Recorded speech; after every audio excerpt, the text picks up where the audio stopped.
2026 সালের আগস্টে একটা হাই প্রোফাইল বৈঠকের পরেই খবরের কাগজে একটা শব্দ খুব ভেসে উঠতে শুরু করলো, ইসলামিক ন্যাটো।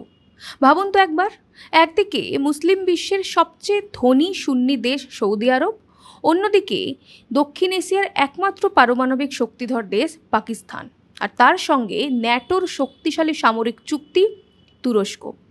কাগজে কলমে শুনলে মনে হবে একটা বিশাল মহাজোট, এমন এক সামরিক শক্তি যা পুরো মধ্যপ্রাচ্য আর দক্ষিণ এশিয়ার ভূরাজনীতিকে এক ধাক্কায় বদলে দিতে পারে। আমাদের দেশের মিডিয়াগুলোতেও দেখলাম নানান সাবধান বাণী, যেন মোদি এবার পড়েছে প্যাঁচে, এরকম একটা ভাব আর কি।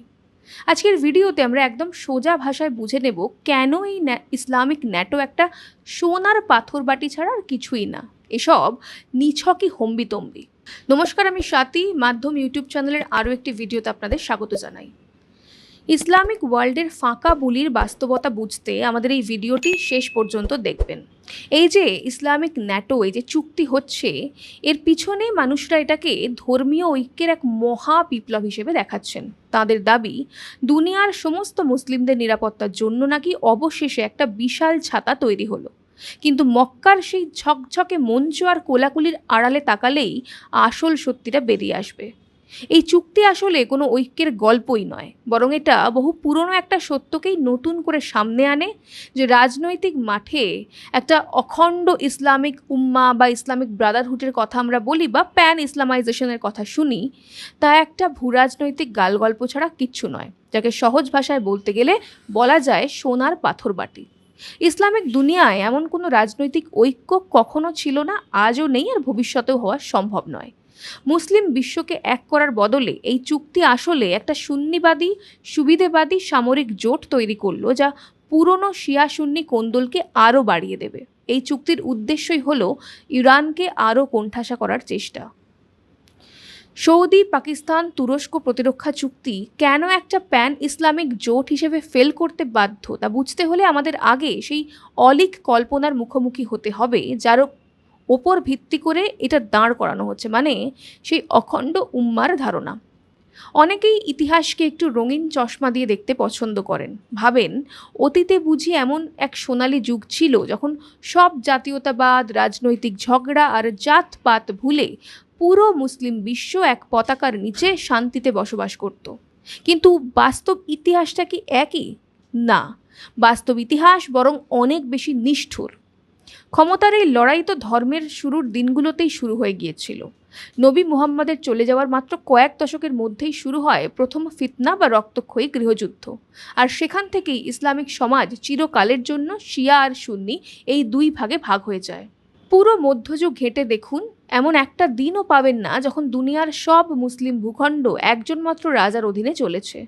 স্পেনের সুন্নি উমাইয়া খিলাফতের সাথে বাগদাদের আব্বাসীয় খিলাফতের অহরহ মারামারি চলেছে।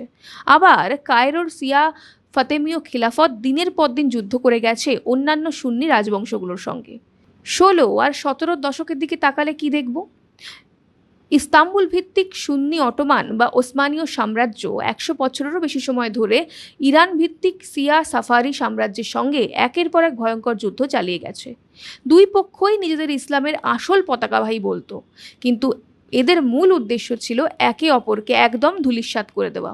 এমনকি গত শতকে, মানে প্রথম বিশ্বযুদ্ধের সময়, যখন অটোমান সুলতান বিশ্বজুড়ে মিত্রশক্তির বিরুদ্ধে যৌথ জিহাদের ডাক দিলেন, তখন কি হলো? ব্রিটিশদের উস্কানিতে আর টাকা পেয়ে মক্কার হাসেমীয় আরব গোত্রীগুলো উল্টে অটোমান শাসকদের পিছনেই ছুরি মারল, যাকে আমরা গ্রেট আরব রিভোল্ট বলে জানি। এ আবার সুন্নি আরবের সঙ্গে সুন্নি তুরস্কের লড়াই। বুঝুন, লড়াই কেবলমাত্র শিয়া সুন্নির মধ্যে সীমাবদ্ধ নেই, সুন্নি আরব বনাম সুন্নি তুরস্কেরও লড়াই হয়েছিল। ইতিহাস আমাদের খুব সহজ একটা শিক্ষা দেয়, খাতা কলমে যাই লেখা থাকুক, দিন শেষে দেশের ক্ষমতা, গোত্রের টান আর ভূ রাজনৈতিক স্বার্থই সবসময় ধর্মের ওপর শেষ কথা বলে। এবার 2026 সালের এই মক্কা যৌথ প্রতিরক্ষা চুক্তিতে ফেরত আসা যাক। এই তিন দেশ কি ইতিহাস থেকে বিন্দুমাত্র শিক্ষা নিয়েছে? একদমই না, বরং তারা সেই পুরনো ক্ষতে আরও একবার নুনের ছিটে দিল। একে ইসলামিক ন্যাটো বলাটা শুধু বাড়ানো কথা নয়, মানে বাড়িয়ে বলছে না, একদম ভুল একটা শব্দ বলছে। আসল ন্যাটো সফল হয়েছিল একটা কারণে, কারণ তাদের সবকটা দেশের শত্রু ছিল এক, আর সুরক্ষার লক্ষ্যও ছিল এক, কিন্তু সৌদি আরব, পাকিস্তান আর তুরস্ককে এক সুতোয় বাঁধার মতো কোনো অভিন্ন শত্রু রয়েছে কি? উত্তর হলো নেই। সত্যি বলতে এই চুক্তির মূল কাজ হলো শিয়া অধ্যুষিত ইরানের চারপাশে একটা সুন্নি সামরিক ঘেরাও তৈরি করা। ইরানের রাজনীতিবিদরা কিন্তু এক মুহূর্তে ধরে ফেলেছেন সেই চাল। ইরানি সংসদের নিরাপত্তা এবং পররাষ্ট্রনীতি কমিটির সদস্য ইব্রাহিম রেজাই সোজাসুজি এই চুক্তিকে উড়িয়ে দিয়ে রিয়াদকে সতর্ক করে বলেছেন, সৌদিদের বোঝা উচিত যে তুরস্ক আর পাকিস্তানের সাথে এক টুকরো কাগজে সই করলেই নিরাপত্তা পাওয়া যায় না। অঙ্কটা খুব সহজ। আপনি ইরানের মতো একটি দেশকে বাইরে রেখে দাবি করতে পারেন না যে আপনি পুরো মুসলিম বিশ্বের প্রতিনিধি। পশ্চিম এশিয়ার বড়লোক সুন্নি রাজতন্ত্র, দক্ষিণ এশিয়ার সুন্নি পরমাণু শক্তি আর ন্যাটোর সুন্নি সামরিক শক্তিকে এক জায়গায় এনে এই চুক্তি আসলে শিয়া সুন্নি ভেদাভেদকেই আরও বড় করে দিচ্ছে। আমেরিকায় নিযুক্ত পাকিস্তানের সাবেক রাষ্ট্রদূত হোসেন হাক্কানি একদম চাঁছাছোলা ভাষায় এই জোটের হাওয়া বের করে দিয়েছেন। তিনি বলেছেন, যে কোনো যৌথ প্রতিরক্ষা চুক্তির প্রথম শর্তই হলো একটা সাধারণ শত্রু থাকা, যেটা এখানে দেখাই যাচ্ছে না। সাধারণ শত্রু না থাকলে টুকটাক সহযোগিতা চলতে পারে, কিন্তু একসাথে সামরিক লড়াই করা যায় না। শিয়া সুন্নি কোন্দলের চেয়েও বড় যে ধাক্কাটা এই চুক্তিকে ভাসিয়ে দেবে তা হলো এই তিনটে দেশের নিজস্ব দেশের স্বার্থ আর নিরাপত্তার হিসেব নিকেশ। একটা সামরিক জোট তখনই মাঠে কাজ করে যখন সবকটা দেশ একই বিপদ থেকে বাঁচতে চায়। কিন্তু পাকিস্তান, তুরস্ক আর সৌদি আরব, এই তিন দেশ তো তিনটি আলাদা জগতে বাস করে। প্রথমত পাকিস্তানের কথাই ধরুন। ইসলামাবাদ এখন ব্যস্ত নিজের দেশের দেউলিয়া অর্থনীতি সামলাতে, ভেতরের রাজনীতি সামাল দিতে, আফগানিস্তান সীমান্তে তালিবানদের ঝামেলা মেটাতে আর দিনরাত ভারতের দিকে নজর রাখতে। পাকিস্তান চায় এই জোট এসে তাদের ভারতের বিরুদ্ধে সাহায্য করুক, কিন্তু সৌদি আরব বা তুরস্ক কি পাকিস্তানের হয়ে ভারতের সঙ্গে ঝামেলা পাকাতে আসবে? কোনোদিনই নয়। ভারতের সাথে সৌদির কোটি কোটি ডলারের ব্যবসা, তারা কি পাকিস্তানের জন্য সেই ব্যবসায় লাথি মারবে? কখনোই নয়। এবার আসুন তুরস্কের কথায়। তুরস্ক তো ন্যাটোর পুরো দস্তুর সদস্য। তাদের সামরিক মাথা ব্যথা হলো ইউরোপের নিরাপত্তা, ভূমধ্যসাগরের দখল আর রাশিয়া আমেরিকার মাঝখানে দড়ি টানাটানি করা। এই চুক্তিতে আঙ্কারার আসল মতলব হলো নিজেদের তৈরি ড্রোন আর অস্ত্র বিক্রি করা আর প্রেসিডেন্ট এরদোয়ানের নাম বাড়ানো। সৌদির তেলক্ষেত্র পাহারা দেওয়া তাদের কাজ নয়। আর সৌদি আরব, তাদের চিন্তা তাদের নিজেদের তেলের পাইপলাইন বাঁচানো, আমেরিকার সাথে খাতির রাখা আর যে কোনো মূল্যে ইরানের দাপট কমানো। এখানে অবশ্য সৌদির আরও একটা স্বার্থ রয়েছে। আসলে বিলাসিতা করতে করতে তাদের আর যুদ্ধ করার ক্ষমতা নেই। বাস্তবে সৌদির হয়ে ভাড়া খাটে দেউলিয়া পাকিস্তানের সৈন্যরা।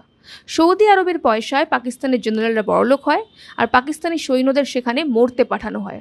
আর এই প্রক্রিয়া চালু রাখার জন্য মাঝে মধ্যে সৌদি আরব পাকিস্তানের সঙ্গে কিছু কিছু অর্থহীন সামরিক চুক্তি করে। তাহলে ভাবুন, যখন সত্যিই বিপদ আসবে, কে কার জন্য রক্ত ঝরাতে যাবে? দক্ষিণ এশিয়ায় যুদ্ধ লাগলে তুরস্ক বা সৌদি গা বাঁচিয়ে চলবে। ভূমধ্যসাগরে তুরস্ক কোণঠাসা হলে পাকিস্তান কোনো যুদ্ধজাহাজ পাঠাবে না। আর পারস্য উপসাগরে কোনো ঝামেলা হলে আঙ্কারা বা ইসলামাবাদ নিজেদের সৈন্য মরতে পাঠাবে না। যখন ফাঁকা ধর্মীয় স্লোগান আর কড়া জাতীয় স্বার্থ মুখোমুখি দাঁড়ায়, তখন দিন শেষে জাতীয় স্বার্থই জিতে ফেরে।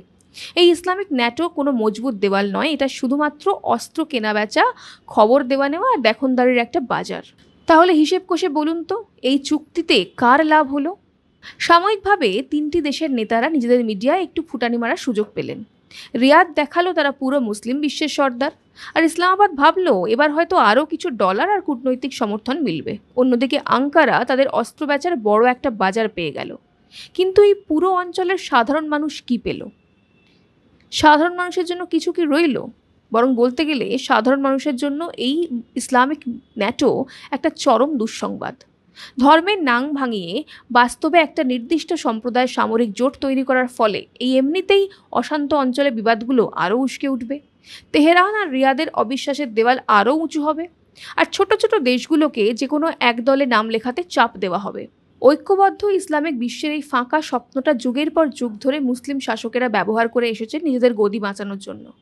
কিন্তু ইতিহাস, ভূগোল আর বাস্তবের রাজনীতি বারবার সেই কাঁচের স্বপ্নকে ভেঙে গুড়িয়ে দিয়েছে। মক্কার এই নতুন চুক্তি কোনোদিনই ইসলামিক ন্যাটোর হতে পারবে না।